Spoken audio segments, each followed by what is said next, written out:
میرے بھائیوں ہمیں بھی سکیوں کے ساتھ سمجھے نسبت اتنی بڑی چیز ہے. ایک چیز ٹائلیں بیت الخلا میں لگی اور وہی ٹائلیں مسجد میں لگی. بیت الخلا کی ٹائل سے لوگ کپڑے بچاتے، گندے جوتے رکھتے، تھوکتے، اپنے رفع حاجات کرتے ہیں. اسی جگہ بنی ہوئی دوسری ٹائل جہاں یہ پائیداری کے لحاظ سے مضبوط، ڈیزائن کے لحاظ سے خوبصورت ہے، اور دوسری ٹائل پائیداری کے لحاظ سے بھی کمزور اور ڈیزائن کے لحاظ سے بھی کمزور، اتنی خوبصورت نہیں ہے. کسی نے مسجد میں لگا دی، کیا کرتے ہیں؟ چوبتے ہیں، جوتے لے کے نہیں آتے، الگ کرتے ہیں. اس چیز کی آداب نہ تھا لیکن نسبت نہیں تھی، حقیقت تھی. یہ چیز اتنی اعلیٰ نہیں تھی لیکن نسبت لگی تھی. بالکل یہی مثال ہے. ہم اعلیٰ نہیں ہیں، باکمال لوگ نہیں ہیں، ہم نے بہت عیوبات ہیں، ہم عیبوں کے مجموعہ ہیں، کمیوں اور نقائص کے مجموعہ ہیں. سب کے باوجود ہمیں جو اللہ نے قیمتی کیا ہے وہ صرف اس نسبت کی وجہ سے کہ ہماری نسبت حضور صلی اللہ علیہ وسلم کے ساتھ ہے. ہمارا بہت کچھ اللہ تعالیٰ نے نہ کرنے سے پہلے ہی ہمارا ملک دیا ہے، اور بہت کچھ ایسا ہے جو کر بیٹھے اور برے کام کیے اللہ رب العزت ہمیں معاف کرتا ہے. یہ ساری برکات ہیں حضور صلی اللہ علیہ وسلم کی. یہ فیضان پوری دنیا کے اندر پھیلا ہوا ہے، یہ حضور صلی اللہ علیہ وسلم کی برکت سے. یہ روشنائیاں یہ ساری کی ساری حضور صلی اللہ علیہ وسلم کی برکت ہے. ایک ذات کی برکت سے اللہ رب العزت نے کروڑوں اربوں خربوں انسان کو کھلایا. ایک کی وجہ سے حضور صلی اللہ علیہ وسلم. آج کا جو کافر اللہ برداشت کر رہے ہیں صرف حضور صلی اللہ علیہ وسلم سے. یہ سنت کا کافر ہے، ورنہ کب کا فیصلہ ہو چکا ہوتا. وہاں ایسا نہیں تھا، دیگر امتوں کے اندر دنوں میں کام ہو جایا کرتا تھا، یہاں نہیں. نسبت ان کی لگ چکی ہے چونکہ یہ اللہ کے نبی کی امت کے کام ہے. تو مسلمانوں کا پوچھنا ہے کیا کہ حضور صلی اللہ علیہ وسلم کی امت ہے. میرے بھائیوں یہ جو چیز اللہ نے دی ہے طلبہ امتیاز ہر ایک کی پیشانی پہ لکھا ہے، ہر ایک کی پیشانی. یہ مرو گے تب پتہ چلے ہوئے کتنی بڑی قیمتی چیز تھی جس کا احساس نہیں. سچی بات بتایا میرے بھائی کو، سچی بات، دل کی بات. اس امت نے اپنے نبی کی قدر کی. خیر یہ تو میں نے بڑی بات کر دی، اس سے بھی اس کی بات کروں. نبی کو پہچانیں گے تو قدر کریں گے نا، پہچانتے ہیں. سچی بات ہے. کیا ذات تھی، کس نے مقبوض کی، کس پر مقبوض کی. یہ آخرت کے اندر کتنی بڑی غلطی کر بیٹھے کہ اپنے نبی کی قدر نہ کی، اپنے نبی کو بچانے. خیر نبی الاول کا مہینہ سارا سیرت کا مہینہ ہے. انشاءاللہ تعالیٰ مختصر وقت کے اندر مختلف پہلوات پر آپ سے گفتگو کریں گے. آج جو آپ سے بات کرنی ہے وہ مقام نبوت پر ہے، جس میں آپ صلی اللہ علیہ وسلم سمیت 1,24,000 یا 2 لاکھ یا 2,24,000 نبی شامل ہیں. اکیلے نہیں ہیں.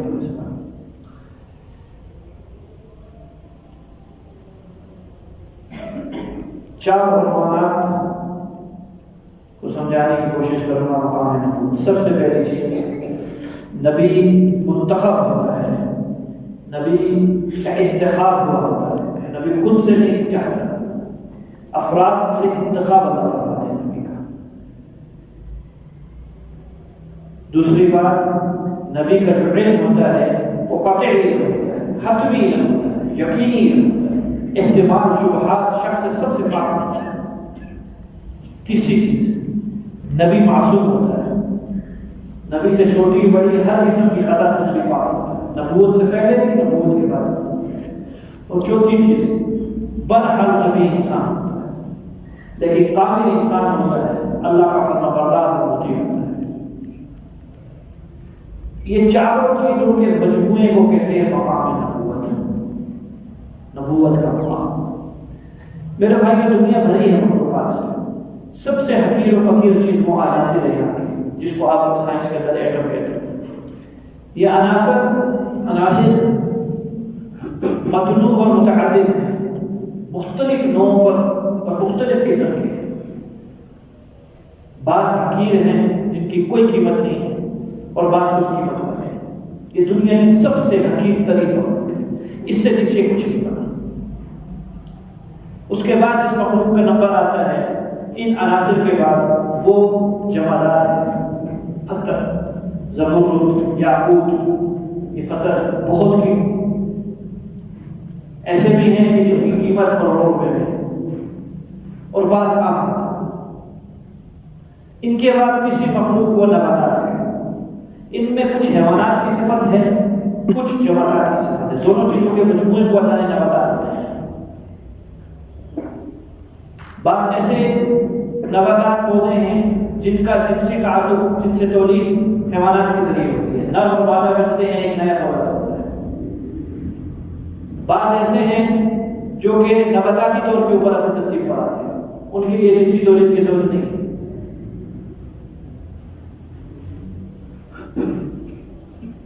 اس کے بعد جو چوتھی نمبر کی مخلوق ہے وہ حیوانات ہے۔ حیوانات کے اندر بعض ایسے ہیں جن میں وحشی ہونا حد سے زیادہ ہے، ان کو دیکھ کر وحشت ہوتی ہے، اور بعض ایسے ہیں جو انسان سے مشابہ ہیں، ان میں خواص حمزہ بھی ہیں، سنتے بھی ہیں، بولتے بھی ہیں، دیکھتے بھی ہیں۔ طوطا بول سکتے ہیں، دیگر جانور بول سکتے ہیں، مشتبہ زبان آ جاتی ہے، محسوس کرتے ہیں۔ ان سب میں اشرف ہے انسان۔ پھر انسانوں کی مختلف قسمیں ہیں، بعض جانوروں سے ملتے ہیں، قریب ہے جانوروں کے، شباہت انسانوں والی ہے، شکل و صورت ساری انسان کی، کھائے گا انسان کی طرح، پیے گا انسان کی طرح، رہے گا انسان کی طرح۔ اس سے نہیں پہچانا جاتا کہ یہ جانور ہے، یہ انسان ہے۔ حرکات سے معلوم ہوتا ہے کہ یہ انسان جانوروں سے مشابہ ہے، وحشی طبیعت ہے۔ افریقہ کے جنگلات میں جائیے، آج بھی آپ کو ایسے لوگ ملیں گے جن کی بود و باش بالکل جانوروں سے مشابہ ہے، کیونکہ وہ رہتے ان کے ساتھ ہیں۔ ان کا کھانے کا انداز میرے اور آپ کے کھانے کی طرح نہیں ہوگا، وہ اپنی ترتیب پہ کھائیں گے۔ پھر انہی قسموں میں ایک اور قسم انسانوں میں وہ ہیں جن پر فرشتے رشک کرتے ہیں۔ کائنات کی کریم ہے یہ لوگ، کائنات ان لوگوں کی وجہ سے، یہ زیادہ نہیں ہے، یہ 100 بھی نہیں ہے، 2 7.5 8 ارب انسانوں میں 100 سینکڑا پورا نہیں ہے ان کا۔ میں آپ کو ایک عجیب بات سنا، ان کی تعداد 100 نہیں ہے، پورا 100 نہیں پہنچے گی جو قریب ہے اس کائنات کی۔ 8 ارب آدمی 100 نہیں ہے، 100، لیکن ان 8 ارب آدمیوں کے لیے ان 100 آدمیوں نے اس آسمان کو اپنے ہاتھوں میں تھاما ہوا ہے کہ 8 ارب آدمیوں پر نہ گرے۔ اس زمین کو ہلنے سے روکا ہوا ہے، اس سمندروں کو روکا ہوا ہے، اللہ نے دنیا کا نظام ان لوگوں کے ہاتھوں میں دیا ہوا ہے۔ 14 فٹ اوپر ہے سمندر کراچی سے، اس کی سطح سے، اور سمندر پانی کی مزاج کیا ہے، ڈھلوان کی طرف آتا ہے، چڑھائی کی طرف جاتا ہے۔ ڈھلوان کیا ہے تو یہ آتا کیوں نہیں ہے؟ لہر کو کیا رکاوٹ ہے؟ کس وجہ سے واپسی ہو جاتی ہے کنارے کو لگ کے؟ ڈھلوان ہے، 14 فٹ اوپر ہے، یہ نیچے ہے، نیچے ہے نہیں۔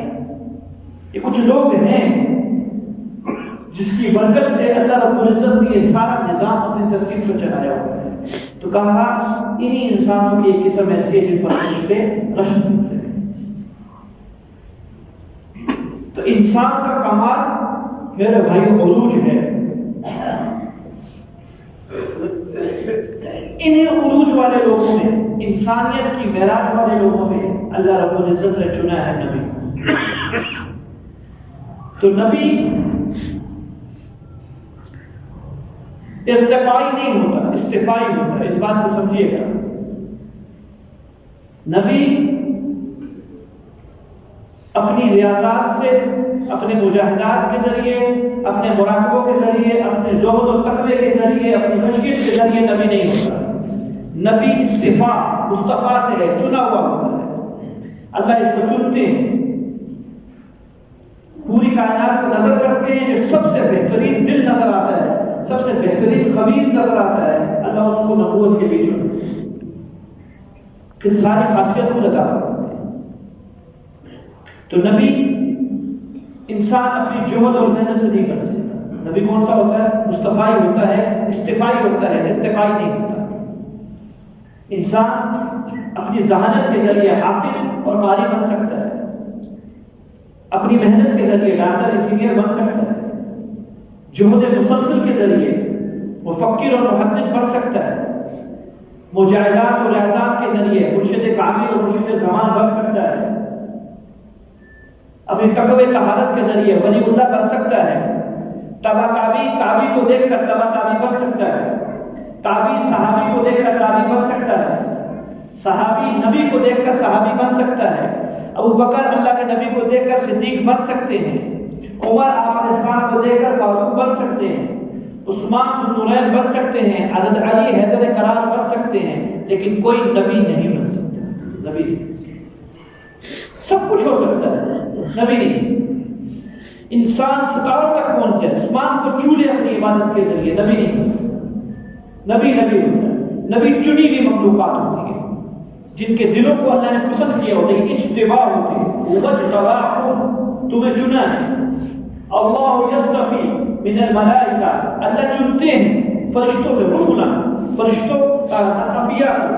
فرشتوں کے نبی کون ہیں؟ نبی نہیں ہوتے وہ قاصد ہوتے ہیں، ان کو نبی کا لقب نہیں دیا گیا ہے۔ وہ جبرائیل ہے، وہ میکائیل ہے، وہ اسرافیل ہے، وہ اسرائیل ہے، وہ نبی نہیں، وہ قاصد ہے۔ ہاں، نبی کا لقب نیچے دنیا والوں کو دیا گیا ہے، تشریع نبی ہوتے ہیں، وَمِنَ النَّاسِ، اور لوگوں سے بھی اللہ چنتے ہیں، یہ خود نہیں ہوتے۔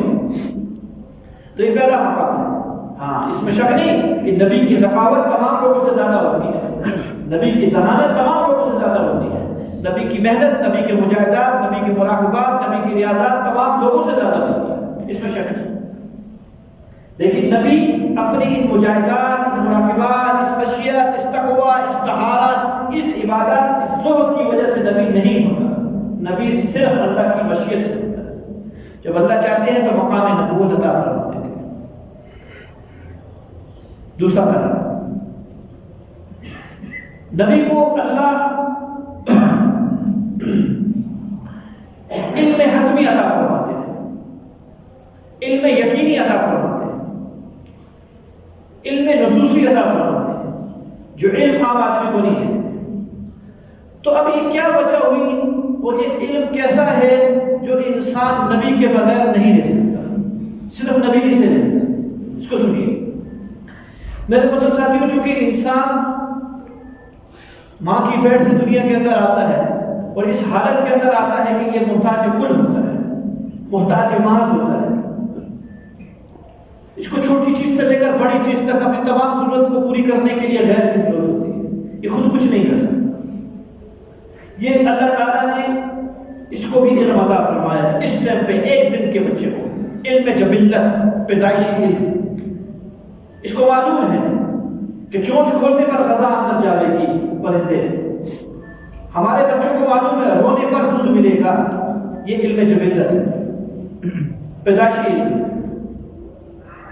تھوڑی بات آگے چلتی ہے، اگلا علم اللہ اسے عطا فرماتے ہیں، خواص ہمسا، 5 خواص اللہ عطا فرماتے ہیں، جس کو حوامس کہتے ہیں۔ یہ سونگ کے ذریعے، چک کے ذریعے، سننے کے ذریعے، بولنے کے ذریعے، دیکھنے کے ذریعے علم کو حاصل کرنا ہے۔ یہ اس کی طفل ہونے کا زمانہ ہے، چھوٹے بچپن میں 2 سال، 3 سال، 4 سال، 5 سال، 6-7 سال کے اندر علم پھر تبدیل ہوتا ہے۔ تیسرا علم اللہ اس کو عطا فرماتے ہیں اور یہ علم عقلی ہے، عقل آنا شروع ہو جاتی ہے، اپنے نفع نقصان، خیر و شر کو پہچاننے لگ جاتا ہے۔ بچپن کے اندر عقل نہیں ہوتی، حواس ہوتے ہیں، عقل نہیں ہوتی، اس لیے اکارے میں بھی ہاتھ ڈال دیتا ہے، آپ کو پکڑ لیتا ہے، چھری کے ساتھ کھیلنے لگ جاتا ہے۔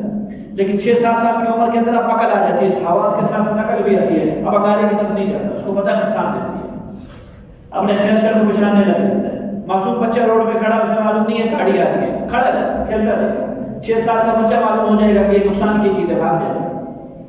ابھی عقل آ چکی، لیکن عقل جو نتیجے اخذ کرتی ہے وہ انہی 5 حواس سے کرتی ہے، عقل کا آپس میں کوئی کمال نہیں ہے۔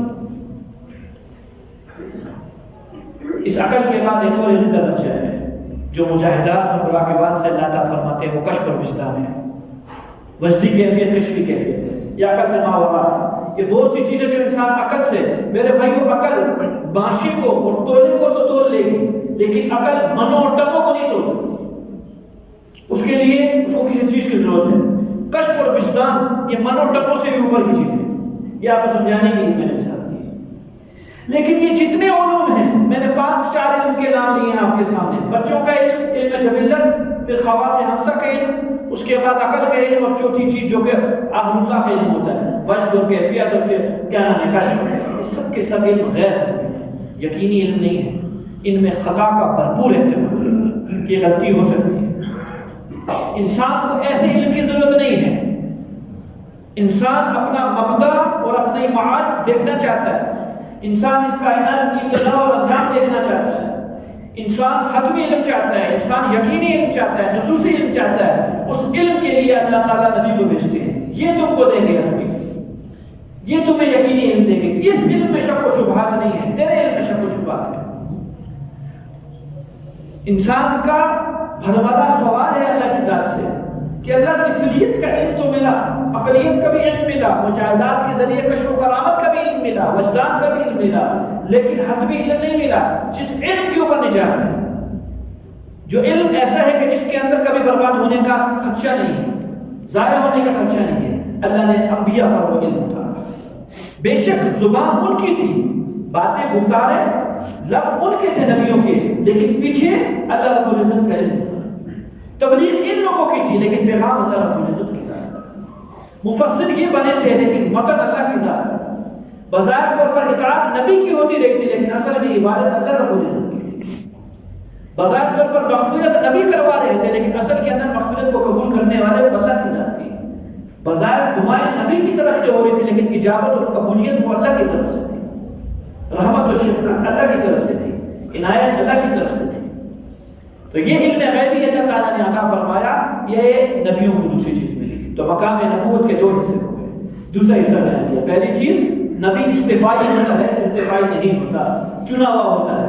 دوسرا، اس چنے ہوئے انسان کے دل کو اللہ رب العزت علم کے ساتھ منور فرماتے ہیں، اور یہ علم عام علم نہیں ہوتا جو کہ کسی کشف اور وجدان سے حاصل نہیں ہوتا، اس علم کا تعلق براہ راست وحی سے ہوتا ہے۔ تیسری چیز مقام نبوت کی، نبی معصوم ہوتا ہے، نبوت سے پہلے بھی معصوم ہوتا ہے، نبوت کے بعد بھی معصوم ہوتا ہے۔ چند وجوہات۔ سب سے پہلی چیز، حضور صلی اللہ علیہ وسلم نے فرمایا نبی کو اللہ جنت کی مٹی سے پیدا فرماتے ہیں، نبی کو جنت کی مٹی سے پیدا فرماتے ہیں۔ کل شیء یرجع الی اصلہ، ہر چیز اپنی اصل کی طرف لوٹتی ہے۔ تو نبی چونکہ کہاں سے آئے ہیں؟ خبیل ہی جنتی ہے، تو لوٹے گے کہاں؟ ان کی طبیعت میں نورانیت ہے، لطافت ہے، کثافت نہیں ہے نبیوں کی، اس لیے ہماری طبیعت میں قدورت ہے، ہماری طبیعتوں میں کثافت ہے، طہارت نہیں ہے۔ ہم دنیا کی زمین سے پیدا ہوئے، دنیا کی خمیر سے پیدا ہوئے، دنیا کی خمارت کے اندر گناہ کی کیفیت ہے، وہاں گناہ کی کیفیت نہیں ہے، اس لیے نبی معصوم ہے۔ دوسری چیز، نبی ہر وقت اللہ کے جمال و کمال کا مشاہدہ کر رہا ہوتا ہے، اللہ رب العزت کی تجلیاں ہر وقت اس کے سامنے ہوتی ہیں، جو کہ عام مخلوق کے سامنے نہیں ہوتی۔ دربار میں بادشاہ کے سامنے بندہ بیٹھا ہوا ہو تو وہ حرکت نہیں کرتا، وہ بادشاہ کے نظارے لے رہا ہوتا ہے، اس کی تجلیات، اس کے مشاہدات کی۔ تو نبی منکشف ہوتے ہیں ہر وقت اللہ رب العزت کی تجلیات، اس لیے نبی معصوم ہوتے ہیں، حرکت نہیں کر سکتے۔ اور تیسری چیز، نبی کی حفاظت اللہ نے خود کی ہوتی ہے۔ بچپن سے لے کر نبی کی وفات تک نبی سے کوئی اللہ ایسی حرکات سرزد نہیں ہونے دیتے جو کہ نبوت کے اوپر الزام آئے گا۔ 2 روایات کے اندر باتیں ملتی ہیں۔ حضور صلی اللہ علیہ وسلم کی طفلیت کا دور تھا، ابو طالب کی زیر پرورش تھے حضرت، تو کوئی شادی بیاہ کا موقع آیا، بہت اسرار پر اور ابو طالب کی فرمائش پر آپ صلی اللہ علیہ وسلم چل گئے، حالانکہ وہاں خرافات ہوئی۔ روایات کے اندر آتا ہے آپ صلی اللہ علیہ وسلم فرماتے ہیں وہاں پہنچتے ساتھ ہی اللہ نے مجھے سلا دیا، اور میں اتنا سویا جب تک کہ وہ معاملہ ختم نہ ہوا۔ لوگ فارغ ہو کے آئے، میں بیدار ہو رہا ہے، اللہ تعالیٰ نے مجھے بچا دیا۔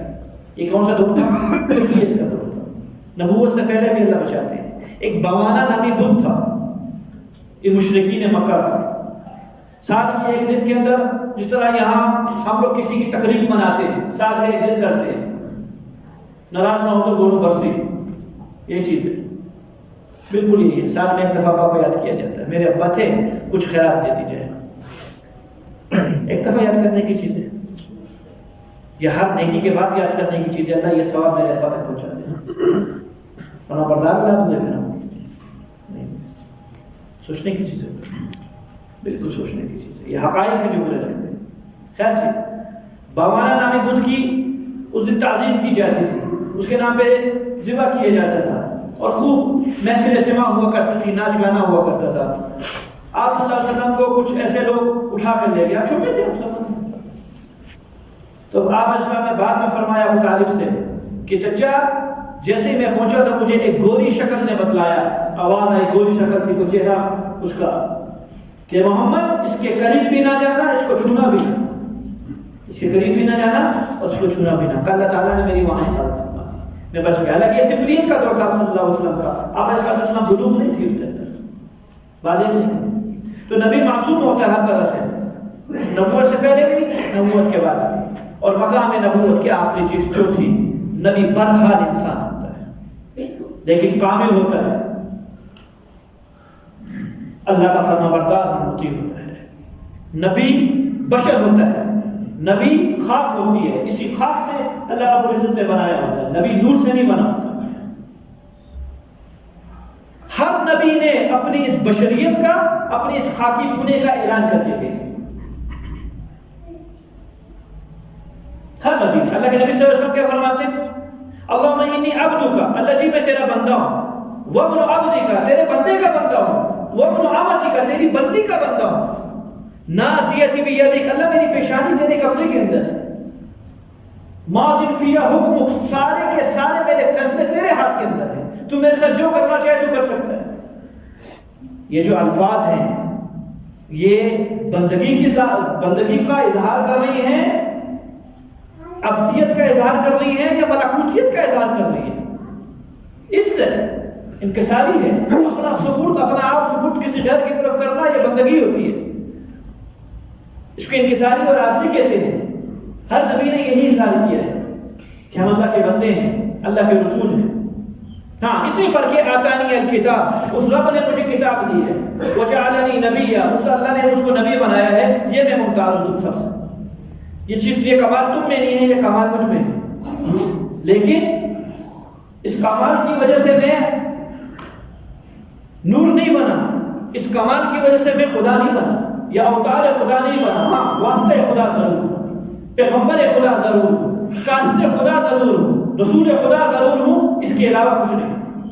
ہماری عبادت نہیں ہوگی، ہماری اطاعت ہوگی، ہماری اطاعت کا مطلب اللہ کی عبادت ہوگی۔ ہم تفسیر کریں گے، مطلب کوئی اور مطلب ہے، ہم پیغام دیں گے، تبلیغ کسی اور کے نام کی ہوگی، ہم تعارف کروائیں گے، توحید کسی اور کی ہوگی، وہ اللہ کی ذات ہے۔ تو نبی کے اندر، اچھا جی اس تفسیر سے یہ سمجھ میں آئے کہ کیونکہ نبی انسان ہوتا ہے تو نور سے کم ہو گیا، نہیں بھائیو، اس مقام پہ نور ہاتھ باندھ کے کھڑا ہے انسان کے خاک کے سامنے، یہ مقام ایسا ہے، اگر ایسا نہ ہوتا تو نوری لوگ اس خاکیوں کو سجدہ نہ کرتے، اگر ایسا نہ ہوتا تو یہ نوری مخلوقات اس خاکیوں کے دل پر اللہ کا قرآن اتارنے کے لیے نہیں آتے، اگر ایسا مقام نہ ہوتا انسانیت کا تو یہ نوری لوگ انسانیت کی مخدوم نہ بنتے۔ اللہ نے ان کو خادم بنایا، انسانیت کو مخدوم بنایا، انسان مخدوم ہے اور ملائکہ خادم ہے انسان کے۔ ایک ایک آدمی کے پاس 8 8 14 14 16 16 فرشتے ہیں، بوڑھے بوڑھے لوگ ہیں، 16 16 فرشتے ان کی حفاظت کرتے ہیں۔ تو کیا چیز حفاظت کون کرتا ہے؟ رعایا کرتے ہیں یا خادم کرتے ہیں یا مخدوم کرتے ہیں؟ خادم کرتے ہیں، فرشتے خادم ہیں، انسان مخدوم ہے۔ اللہ نے اس کو بہت بڑی صفت دی ہے، بہت اونچی صفت دی ہے، کیوں؟ اس کی جو اللہ تعالیٰ نے اس کو عطا فرمایا ہے وہ ملائکہ کو عطا نہیں فرمایا۔ اس بات کو سنیے، مقام نبوت کی سب سے اہم چیز اللہ تعالیٰ نے نبی کو انسان بنایا ہے۔ اللہ انسان کیوں بنایا ہے؟ کیونکہ انسان کے اندر ایک ایسا ملکہ ہے، نہ جنات میں ہے نہ فرشتوں میں ہے، یہ 3 مخلوقات ایسی ہیں جو بظاہر طور پہ عبادت پہ نظر آتی ہے، ورنہ تو ہر مخلوق اللہ کی اطاعت کر رہی ہے۔ وہ ملکہ اور وہ صفت عشق ہے۔ فرشتوں کے اندر یہ جذبات نہیں ہے کہ اللہ کے نام پر اپنے آپ کو لٹایا جائے، جنات کے اندر یہ جذبات نہیں ہے کہ اللہ کے نام پر اپنے آپ کو لٹایا جائے، یہ جذبات صرف انسان کے اندر ہے۔ صرف انسان کے لیے. یہی وہ امانت ہے جس کو زمین اور آسمان نے، ان پہاڑوں نے، دیگر مخلوقات نے لینے سے عزت اختیار کیا تھا. اللہ ہم نے اس بات کو اٹھا سکتے. اور انسان نے کہا تھا میں اٹھاؤں گا. وہ انسان تھے ہمارے جد امجد حضرت آدم علیہ السلام، وہ بھی نبی تھے. تو سلسلہ نبوت جناب آدم علیہ السلام سے چلا اور جناب محمد رسول اللہ صلی اللہ علیہ وسلم پر یہ مقام نبوت کی تکمیل ہوئی. ختم نہیں ہوئی کہ جی نبوت ختم ہو چکی ہے، نہیں، نبوت کامل ہو چکی ہے. یہ غلط ہے لفظ قرآن اور حدیث کے معنی میں کہ جی نبوت ختم ہو چکی ہے. نہیں، نبوت ختم نہیں ہوئی، نبوت کا قیامت چلے گی. ہاں، نبوت کی تکمیل ہو چکی ہے. اب کوئی نیا نبی نہیں آئے گا، کامل ہو چکی ہے نبی. شریعت کی تکمیل ہو چکی ہے. شریعت چلتی نہیں، اب تکمیل ہو چکی ہے. چھوٹا معصوم بچہ، چھوٹا لباس، اس سے بڑا لباس، اس سے بڑا لباس، اس سے بڑا لباس. اب 30-35 سال کا ہو گیا، اب تک نہیں بڑھے گا. اب لباس کا ایک ہی سائز ہے. تو پہلے تھوڑی شریعت، پھر شریعت، پھر شریعت. اب نبی کی شریعت کی تکمیل ہو چکی ہے. آخری بات یہ کہ بات ختم کرتا ہوں. کب سے تھے، کب سے ہیں اور کب تک رہیں گے؟ جبرائیل امین علیہ الصلوۃ والتسلیمات، جناب محمد رسول اللہ صلی اللہ علیہ وسلم نے ایک دفعہ جبرائیل امین سے پوچھا، جبرائیل کم سنک، تیری عمر کتنی ہے؟ جبرائیل امین نے کہا یا رسول اللہ کوئی خاص اندازہ نہیں ہے میرا کہ میں بتلا سکوں کہ میں اتنے سال ہوں، اتنا نہیں پتا مجھے. ہاں، ایک اندازہ ہے میرے پاس، ایک علامت ہے جس سے کچھ تخمینہ لگایا جا سکتا ہے. کہ وہ کیا ہے؟ کہ یا رسول اللہ چوتھے آسمان پر ایک ستارہ ہے، وہ ستارہ ہر 70,000 سال کے بعد نکلتا ہے. کتنے ہزار سال کے بعد؟ 70,000 سال کے بعد ایک دفعہ نکلے گا، پھر طلوع غروب ہو جائے گا، پھر طلوع ہوگا. میں جبرائیل نے اس ستارے کو جو ہر 70,000 سال کے بعد نکلتا ہے 72,000 مرتبہ دیکھ چکا. عمر کا اندازہ لگایا جا سکتا ہے؟ نہیں لگایا جا سکتا. جبرائیل امین کی اس گفتگو کو سن کر حضور صلی اللہ علیہ وسلم مسکرا دیے. کہا یا رسول اللہ آپ مسکرائے؟ کہ جبرائیل جس ستارے کو تو دیکھتا تھا نا جو ہر 70,000 سال کے بعد نکلتا ہے اور تو اس کو 72,000 سال مرتبہ دیکھ چکا ہے، وہ ستارہ میں تھا. میرے بننے سے پہلے، میرے وجود میں آنے سے پہلے اللہ تعالیٰ نے میری روح کو ستارے کے اندر رکھا. یہ آپ صلی اللہ علیہ وسلم کی ابتدا ہے. اس سے پیچھے بھی اللہ جانے کیا کچھ ہے جو کہ انسان بتانے سے قاصر ہے. محمد رسول اللہ صلی اللہ علیہ وسلم کا اختتام آپ صلی اللہ علیہ وسلم کی اختتام نہیں ہے. آپ کی صفات مقام محمود پہ جا کے ختم ہوتے ہیں. مقام محمود وہ اللہ رب العزت کی طرف سے نسبت ہے جو اللہ نے کسی نبی کو نہیں عطا فرمائی، جو صرف حضور صلی اللہ علیہ وسلم کا فضل ہے. تو میرے محترم ساتھیوں، آج یہاں سے کی تھی، یہ ہمارے لیے ربیع الاول کا مہینہ باعث مسرت، باعث رحمت مہینہ ہے. سب آپ کی جوتیوں کی طفیل ہمارے کو یہ نعمتیں ملی، سب آپ کی خاک کی طفیل اللہ تعالیٰ ہم کو نعمتیں عطا فرمانے ہیں. ہمارے ساتھ نسبت اللہ نے محمد علیہ السلام کے ساتھ جوڑی ہے. اس نسبت پر فخر بھی کیا جائے اور اس نسبت پر شکر بھی کیا جائے کہ اللہ تیرا شکر، کچھ بھی نہ ہوا تو یہ نسبت بہت قیمتی ہے، انشاءاللہ بہت کچھ دے دے گی کل قیامت کے دن. شرط یہ ہے کہ اپنا رابطہ جوڑے رکھیں، ان کے ساتھ رابطہ جوڑے رکھیں. اگر رابطے کے اندر درمیان میں کوئی خلجان آتا ہے یا کوئی انقطاع آتا ہے تو میرے محترم ساتھیوں پھر بات مشکل ہو جائے گی. اللہ تعالیٰ مجھے آپ کو اپنے نبی کریم صلی اللہ علیہ وسلم کی کامل اتباع کی توفیق عطا فرمائے.